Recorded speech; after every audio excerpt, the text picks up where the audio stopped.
ओम शांति।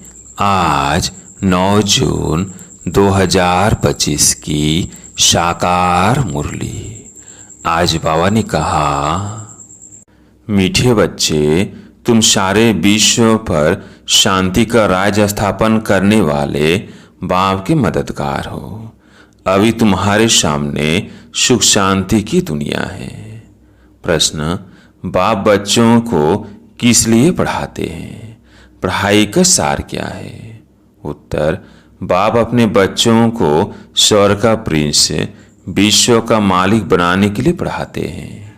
बाप कहते हैं, बच्चे, पढ़ाई का सार है दुनिया की सब बातों को छोड़ दो। ऐसे कभी नहीं समझो हमारे पास करोड़ है, लाख है, कुछ भी हाथ में नहीं आएगा।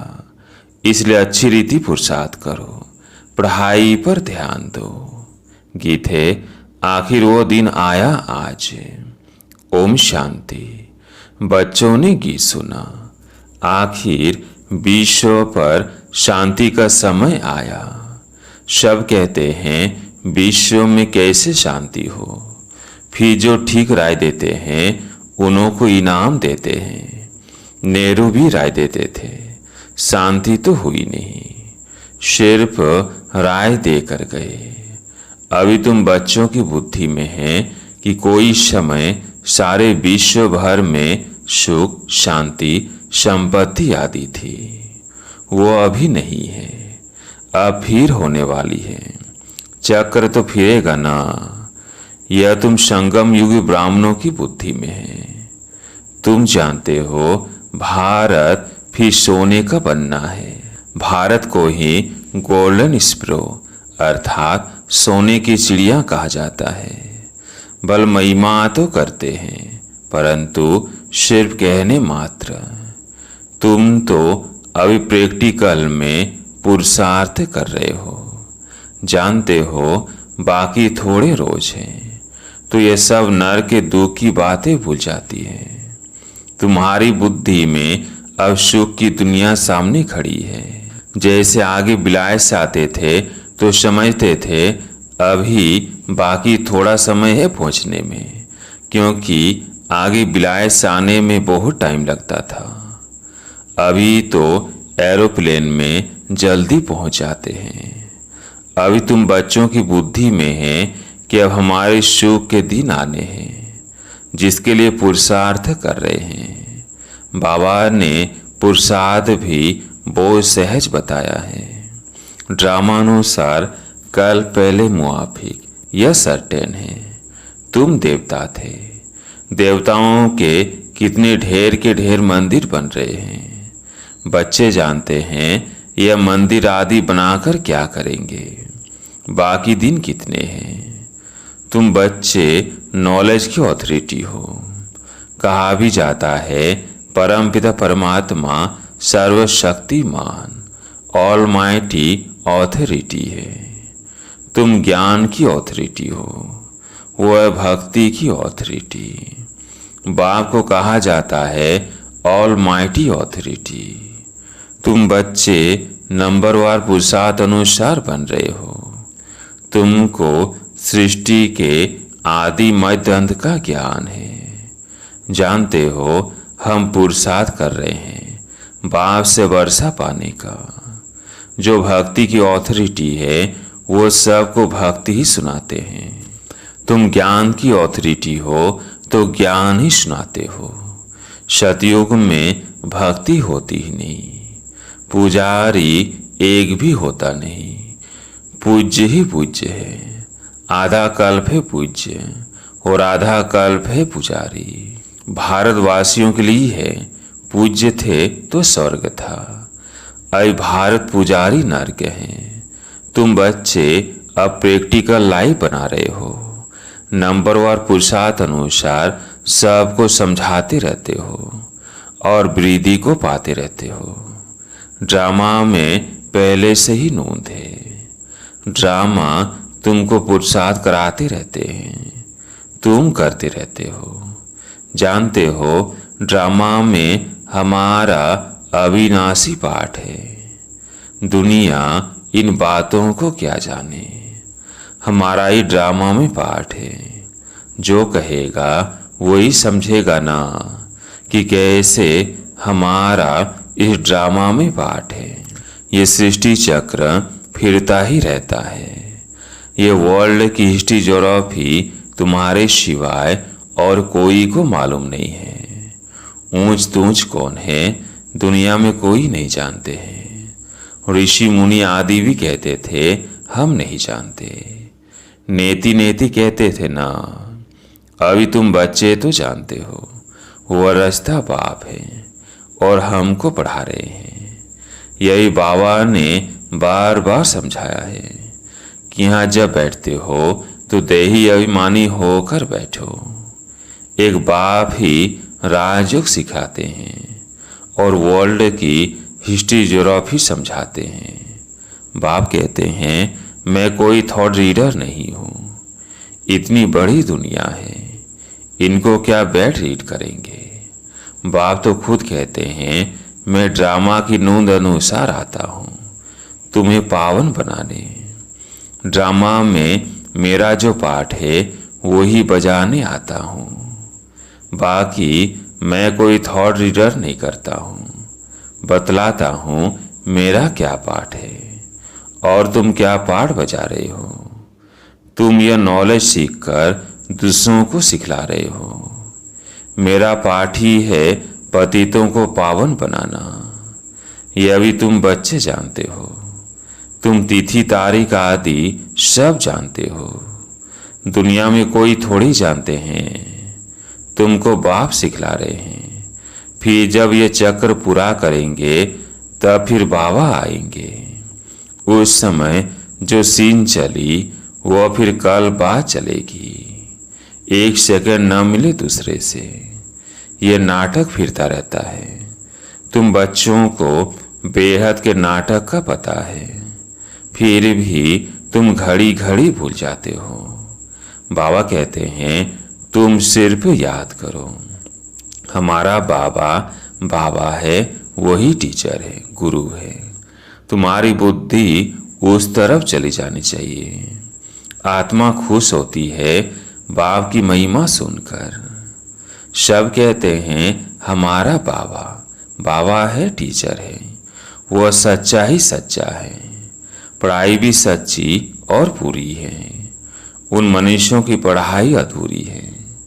तो तुम बच्चों की बुद्धि में कितनी खुशी होनी चाहिए। बड़ा इम्तिहान पास करने वालों की बुद्धि में जास्ती खुशी रहती है। तुम कितना ऊंच पढ़ते हो तो कितना कपारी खुशी होनी चाहिए। भगवान बाबा बेहद का बाप हमको पढ़ा रहे हैं। तुम्हारे रोमांच खड़े हो जाने चाहिए। वही एपिसोड रिपीट हो रहा है। शिवाय तुम्हारे किसको पता नहीं है। कल्प की आयु ही बढ़ा दी है। तुम्हारी बुद्धि में अब 5000 वर्ष की सारी स्टोरी चक्र खाती रहती है, जिसको इस स्वदर्शन चक्र कहा जाता है। बच्चे कहते हैं बाबा तूफान बहुत आते हैं, हम भूल जाते हैं। बाबा कहते हैं तुम किसको भूल जाते हो। बाप जो तुमको डबल सिरताज विश्व का मालिक बनाते हैं उनको तुम कैसे भूलते हो। दूसरे किसको नहीं भूलते हो। स्त्री, बाल बच्चे, चाचा, मामा, मित्र संबंधी आदि सब याद है। बाकी इस बात को तुम भूलते क्यों हो। तुम्हारी युद्ध इस याद में है। जितना हो सके याद करना है। बच्चों को अपनी उन्नति के लिए सवेरे सवेरे उठ बाप की याद में सैर करनी है। तुम छतों पर व बाहर ठंडी हवा में चले जाओ। यहीं आकर बैठना कोई जरूरी नहीं है। बाहर भी जा सकते हो। सवेरे के टाइम कोई डर आदि की बात नहीं रहती है। बाहर में जाकर पैदल करो। आपस में यही बातें करते रहो। देखे कौन बाबा को जास्ती याद करते हैं, फिर बताना चाहिए कितना समय हमने याद किया। बाकी समय हमारी बुद्धि कहाँ कहाँ गई। इसको कहा जाता है एक दो में उन्नति को पाना। नोट करो कितना समय बाप को याद किया। बाबा की जो प्रैक्टिस है वो बतलाते हैं। याद में तुम 1 घंटा पैदल करो तो भी टांगे थकेगी नहीं। याद से तुम्हारे कितने पाप कट जाएंगे। चक्र को तो तुम जानते हो। रात दिन तुमको अब यही बुद्धि में है कि हम अभी घर जाते हैं। पुरुषार्थ करते हो। कलयुगी मनुष्यों को जरा भी पता नहीं है मुक्ति के लिए कितनी भक्ति करते रहते हैं। अनेक मतें हैं, तुम ब्राह्मणों की है ही एक मत। जो ब्राह्मण बनते हैं उन सब की है श्रीमत। तुम बाप की श्रीमत से देवता बनते हो। देवताओं की कोई श्रीमत नहीं है। श्रीमत अभी तुम ब्राह्मणों को मिलती है। भगवान है ही निराकार जो तुमको राजयोग सिखलाते हैं, जिससे तुम अपना राज्य भाग्य ले कितना उच्च विश्व का मालिक बनते हो। भक्ति मार्ग के वेद शास्त्र आदि कितने ढेर के ढेर हैं, परंतु काम की सिर पे गीता ही है। भगवान आकर राजयोग सिखलाते हैं, उनको ही गीता कहा जाता है। अभी तुम बाप से पढ़ते हो, जिससे स्वर्ग का राज्य पाते हो। जिसने पढ़ा उसने लिया। ड्रामा में पाठ है ना, ज्ञान सुनाने वाला ज्ञान सागर एक ही बाप है। वो ड्रामा प्लेन अनुसार कलयुग के अंत सतयुग के आदि के संगम पर ही आते हैं। कोई बात में मुंझो नहीं। बाप इसमें आकर पढ़ाते हैं और कोई भी पढ़ा न सके। यह दादा भी आगे कोई से पढ़ा हुआ होता तो और भी बहुत उनसे पढ़े हुए होते। बाप तो कहते हैं इन गुरुओं आदि सबको उद्धार करने मैं आता हूँ। अभी तुम बच्चों की एम ऑब्जेक्ट सामने खड़ी है। हम ये बनते हैं। यह है ही नरस नारायण बनने की सत्य कथा। इनकी फिर भक्ति मार्ग में महिमा चलती है। भक्ति मार्ग की रस्म चलती आती है। अभी यह रावण राज्य पूरा होना है। तुम अभी दशहरा आदि में थोड़ी जाएंगे। तुम तो समझाएंगे यह क्या करते हैं। यह तो बेबीज का काम है। बड़े बड़े आदमी देखने जाते हैं रावण को कैसे जलाते हैं।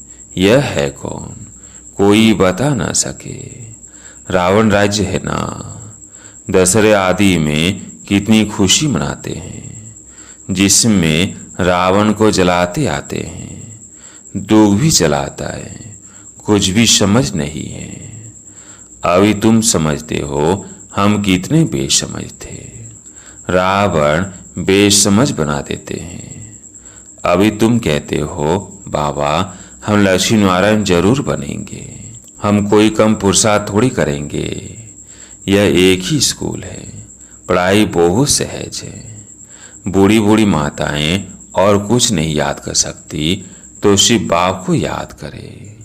मुख से हे राम तो कहते हैं ना। बाबा यह बहुत सहज बताते हैं।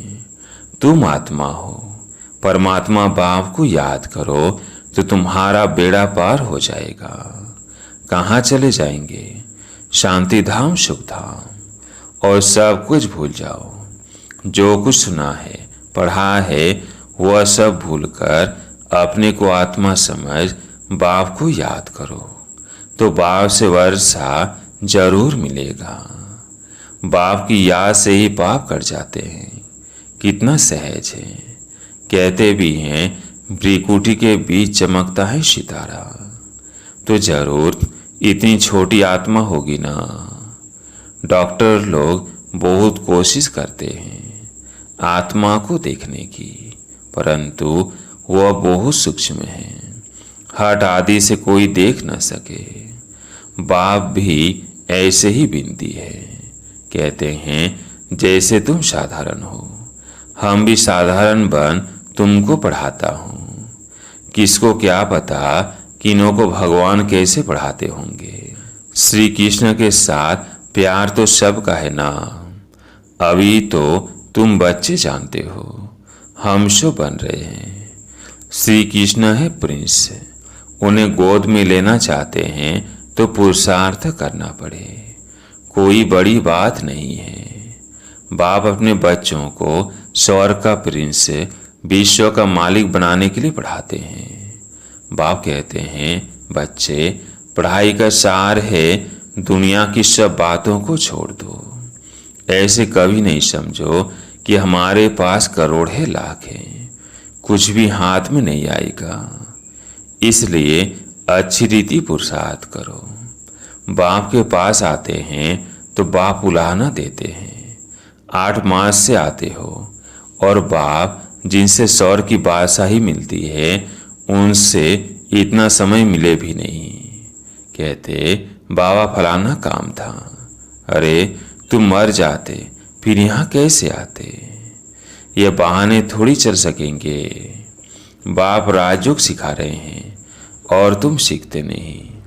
जिसने बहुत भक्ति की होगी उनको 7 रोज तो क्या 1 सेकंड में भी तीर लग जाए, सेकंड में विश्व का मालिक बन सकते हैं। यह खुद अनुभवी बैठा है।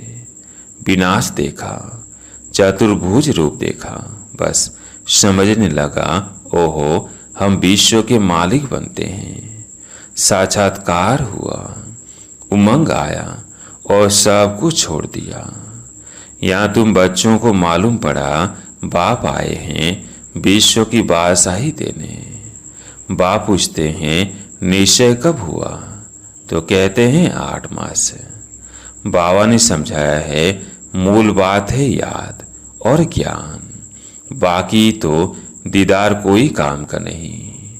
बाप को पहचान लिया तो फिर पढ़ना शुरू करो तो तुम भी यह बन जाएंगे। पॉइंट्स मिलती है जो कोई को भी समझा सकते हो। बहुत मिठास से समझाओ। शिव बाबा जो पतित पावन है कहते हैं मुझे याद करो तो पावन दुनिया का मालिक बन जाएंगे। युक्ति से समझाना है। तुम चाहते हो ना गॉड फादर लिबरेटर कर स्वीट होम वापिस ले जाए। अच्छा, अब तुम्हारे ऊपर जो कट यानी जंग चढ़ी हुई है उसके लिए बाप कहते हैं मुझे याद करो।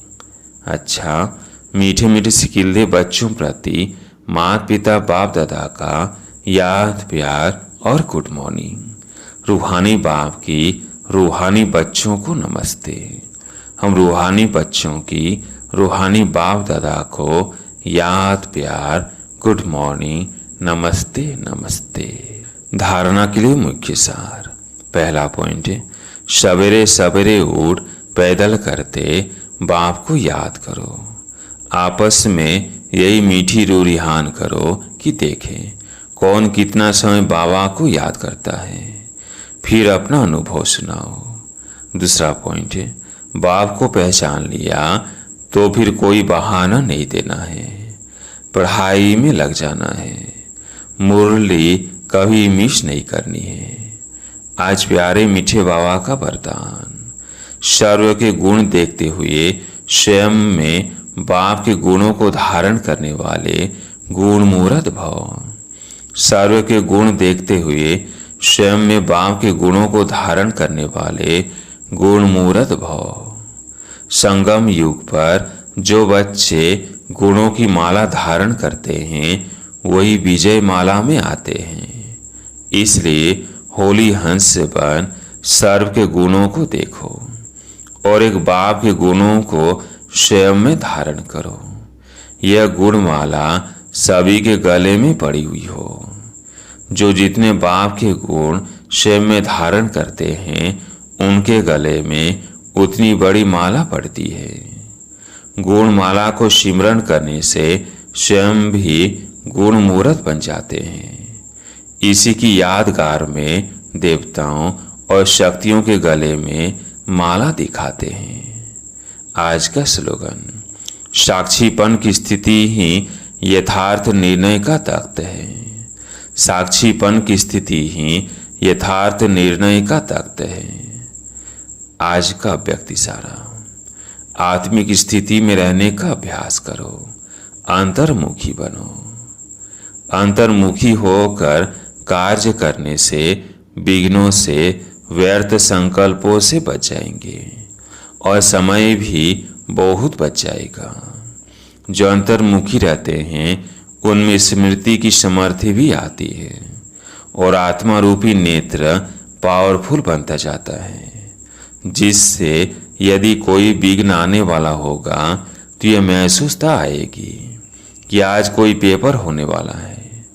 और जितना पहले से मालूम पड़ता जाएगा तो होशियार होने के कारण सफलता पा लेंगे। अच्छा, ओम शांति।